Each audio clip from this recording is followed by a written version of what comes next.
Hello everyone, welcome to grow with statistics. आज हम एक बहुत ही इंटरेस्टिंग टॉपिक देखेंगे जिसका नाम है रिग्रेशन। रिग्रेशन एक कोरिलेशन का टॉपिक है जिसके हेल्प से हम एक वेरिएबल से दूसरे वेरिएबल को एस्टिमेट या फिर प्रेडिक्ट कर सकते हैं। तो देखते हैं regression. Regression analysis aims at establishing relationship between the two variables and using this relationship to predict the value of dependent variable for any value of independent variable. There are two types of variable.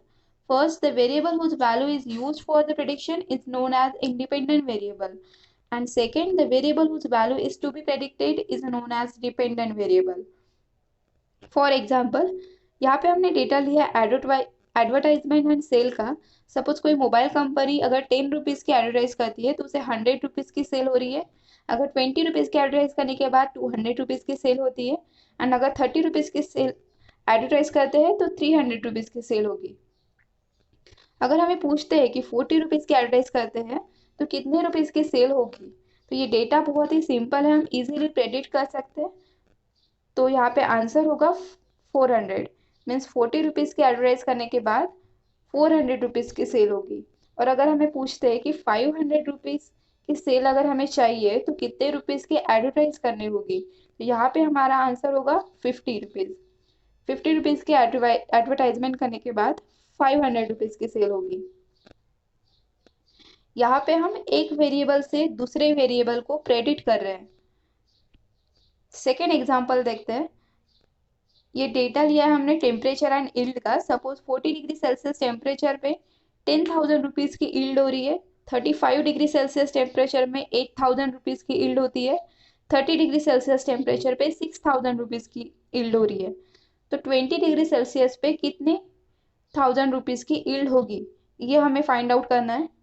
यहाँ पे हम without predict किए अगर value को find out करते हैं तो इसे फाइंड आउट कर सकते हैं हम रिग्रेशन इक्वेशन से। रिग्रेशन इक्वेशन दो टाइप्स के होते हैं अगर हमारा डेटा दो वेरिएबल्स का है तो। हमने यहाँ पे टेम्परेचर एंड ईल्ड ये दो वेरिएबल्स का डेटा लिया है, तो इस एग्जांपल में भी हमारा रिग्रेशन इक्वेशन दो टाइप्स के होंगे।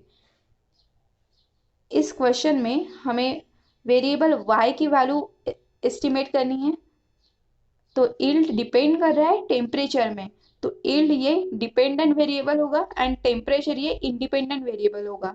हमेशा जो वैल्यू फाइंड आउट करनी होती है वो हमेशा डिपेंडेंट वेरिएबल होती है एंड उसके करस्पॉन्डिंग जो वेरिएबल की वैल्यू जो गिवन होती है वो हमेशा इंडिपेंडेंट वेरिएबल होती है।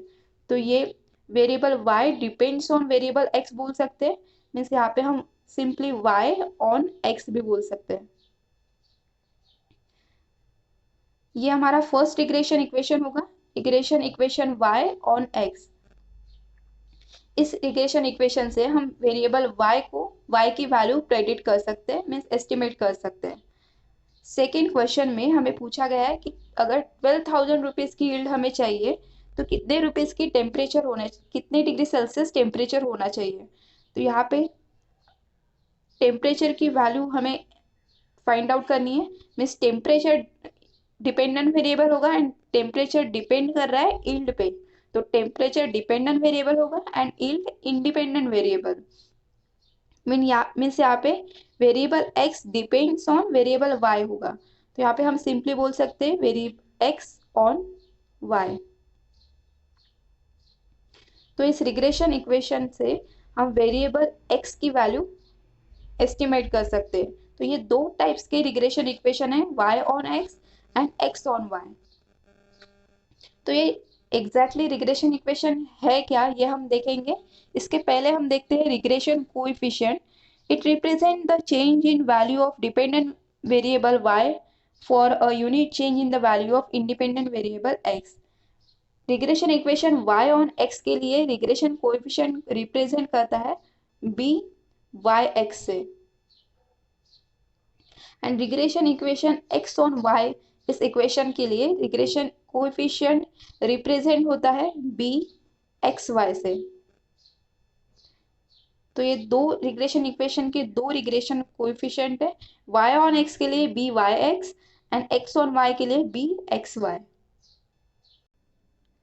First regression equation y on x के लिए रिग्रेशन कोएफिशिएंट को रिप्रेजेंट किया जाता है बी वाई एक्स से, एंड बी वाई एक्स का फॉर्मूला है R into standard deviation of variable y upon standard deviation of variable x.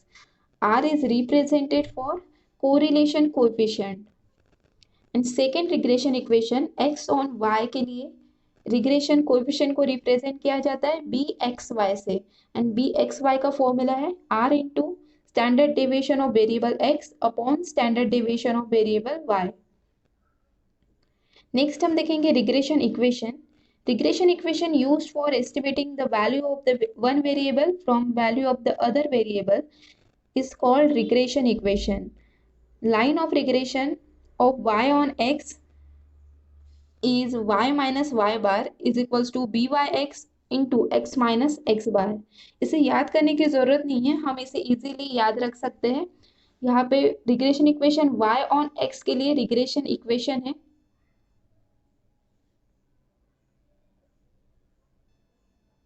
Next हम कुछ प्रॉपर्टीज देखेंगे रिग्रेशन कोएफिशिएंट के. So first property, correlation coefficient is geometric mean of regression coefficient. Geometric mean का formula होता है nth root of product of nth variable. तो यहाँ पे दो वेरिएबल्स है B Y x and B x y, तो यहाँ पे स्क्वायर रूट लेना होगा. Mean square root of b Y x into b x y is equals to correlation coefficient r. ये हमें प्रूव करना है. सो we know that regression coefficient b Y x is equals to r into standard deviation of y upon standard deviation of x, and regression coefficient bxy is equals to r into standard deviation of x upon standard deviation of y. इन दोनों equation को multiply करते हैं तो ये होगा b Y x into b x y is equals to r into sigma y upon sigma x into r into sigma x upon sigma y. तो यहाँ पे सिग्मा वाई कैंसिल हो जाएगा and sigma x also get cancel. So यहाँ पे बच रहा है B Y x into b x y is equals to are square. So r is equals to under root of byx into bxy. So correlation coefficient is geometric mean of regression coefficient. Second property, if one of the regression coefficient is greater than unity, then another must be less than unity. Means अगर byx greater than 1 है तो bxy less than 1 होगा, और अगर bxy greater than 1 है तो byx less than 1 होगा. तो इसे प्रूफ करते हैं. From previous property we get that r is equal to under root of b Y x into b x y. तो r square is equal to b Y x into b x y होगा. यहाँ पे हम mode लगाते हैं तो ये होगा mod of r square is equal to mod of b Y x into mod of b x y. But r square is greater than is less than is equal to 1 होता है, because r ये correlation coefficient है, correlation coefficient हमेशा less than 1 होता है. So r square is less than is equals to 1. तो अगर left hand side less than is equals to 1 है तो राइट हैंड साइड भी less than is equals to 1 होगी. तो ये होगा mod of b Y x into b x y is less than is equals to 1. From equation 1 and 2 we get that mode of byx is inversely proportional to mode of bxy. So if mode of byx is greater than 1, then mode of bxy is less than 1, and if mode of bxy is greater than 1, then mode of byx is less than 1. Thus mode of byx is less than is equals to 1 upon mode of bxy is less than is equals to 1. Third property, arithmetic mean of regression coefficient is always greater than correlation coefficient. For any two real positive number, we know that arithmetic mean is greater than geometric mean. And जो arithmetic mean का formula होता है 1/2 into a plus b, and geometric mean का formula होता है under root of a into b. तो ये होगा 1/2 into a plus b is greater than under root of a into b. Let a is equals to b Y x and b is equals to b x y. तो ये equation होगा 1/2 into b Y x plus b x y is greater than under root of b Y x into b x y. And हमने first property में proof किया था under root of b Y x into b x y is equals to r. So ये होगा 1/2 into b Y x plus b x y is greater than r. That means arithmetic mean of regression coefficient is always greater than correlation coefficient. Fourth property, regression coefficient is always independent of change of origin but not scale. Change of origin and scale इसका मतलब होता है एक old variable से हम एक standard value, एक constant value subtract करते हैं तो उसे चेंज ऑफ ओरिजिन बोला जाता है। एंड सब्ट्रैक्ट के साथ साथ अगर कोई कांस्टेंट वैल्यू डिवाइड भी करते हैं तो उसे change of origin and scale बोला जाता है। तो यहाँ पे हमने एक्स एंड वाई ये ओल्ड वेरिएबल लिए और उस वेरिएबल से एक को माइनस किया एंड एच से डिवाइड किया और उसे न्यू वेरिएबल कंसिडर किया यू। एंड वेरिएबल y से b कांस्टेंट b को सब्ट्रैक्ट किया एंड कांस्टेंट k को डिवाइड किया और एक न्यू वेरिएबल जनरेट किया जो है v। So u is equals to x minus a upon h and v is equals to y minus b upon k। तो ये होगा x is equals to a plus h u and y is equals to b plus k v. Regression coefficient b x y and B Y x इन दोनों की values निकालने के लिए हमें covariance of x y sigma x and sigma Y इन तीनों terms की values निकालनी होगी। तो उसके लिए हम x equals to a plus h u and y is equals to b plus k v इन दोनों टर्म्स को सिंप्लीफाई करते हैं। तो इन दोनों इक्वेशन को एक्सपेक्टेशन लगाएंगे तो ये होगा expectation of x minus expectation of a plus h u and expectation of y is equals to expectation of b plus k v. जिसे सिंप्लीफाई करेंगे तो ये होगा expectation of x is equals to a plus h into expectation of u and expectation of y is equals to b plus k into expectation of v। यहाँ पे हम first equation से second equation को subtract करेंगे तो ये होगा x minus expectation of x is equals to a plus h u minus a plus h into expectation of u and y minus expectation of y is equals to b plus k v minus b plus k into expectation of v। तो इसे simplify करेंगे तो हमें मिलेगा x minus expectation of x is equals to h into u minus expectation of u and y minus expectation of y is equals to k into v minus expectation of v। So covariance of x Y का formula होता है expectation of x minus expectation of x into y minus expectation of y। तो इन दोनों terms की values put करते हैं and simplify करते हैं तो हमें मिलेगा covariance of xy is equals to h into k into covariance of uv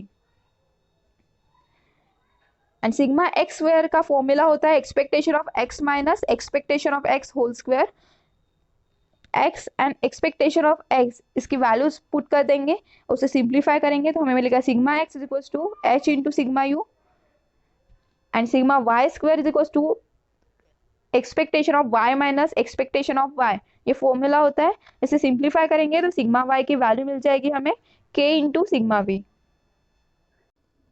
regression coefficient b Y x का फॉर्मूला होता है r into sigma y upon sigma x। So correlation coefficient r का formula होगा covariance of x y upon sigma x into sigma y। So ये step होगी covariance of x y upon sigma x into sigma y upon sigma x। तो यहाँ पे sigma y cancel हो जाएगा तो ये बचेगा covariance of x y upon sigma x square. Covariance of x y की वैल्यू हमने निकाली थी h into k into covariance of u v and sigma x square की वैल्यू हमने निकाली थी h square into sigma u square. यहाँ पे एच गेट कैंसिल तो ये बच रहा है k into covariance of u v upon h into sigma u square. तो बी वाई एक्स का फॉर्मूला आ रहा है k upon h into b v u. यहाँ पे बी वाई एक्स का मतलब होता है regression coefficient variable y on variable x। तो यहाँ पे बी वी यू का मतलब होगा regression coefficient variable v on variable u। तो वैसे ही हम b x y is equal to h upon k into b u भी बोल सकते हैं। तो यहाँ पे a एंड b ये कांस्टेंट थे ओरिजिन को रिप्रेजेंट कर रहे थे एंड h एंड k ये कांस्टेंट स्केल को रिप्रेजेंट कर रहे थे। सो फॉर्मूले में h एंड k आ रहा है मींस रिग्रेशन कोएफिशिएंट डिपेंड कर रहा है स्केल पे। That means regression coefficient is independent of origin but not scale.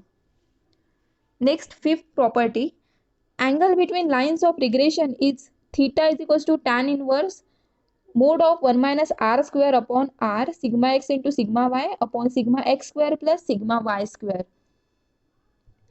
So the equation of line of regression of y on x is y minus y bar is equals to r into sigma y upon sigma x into x minus x bar. तो इस equation को हम compare करते हैं y is equals to m1x से। तो यहाँ पे slope of the line m1 को कंसिडर करेंगे m1 होता है। So slope of the line is m1 is equals to r into sigma y upon sigma x and second regression equation होता है x minus x bar is equal to r into sigma x upon sigma y into y minus y bar. तो यहाँ पे इसे simplify करेंगे तो ये होगा y minus y bar is equal to sigma y upon r into sigma x x minus x bar. तो इसे कंसिडर करते हैं y is equals to m two x से कंपेयर करते हैं तो m two is equals to sigma y upon r into sigma x, ये slope of the line होगा।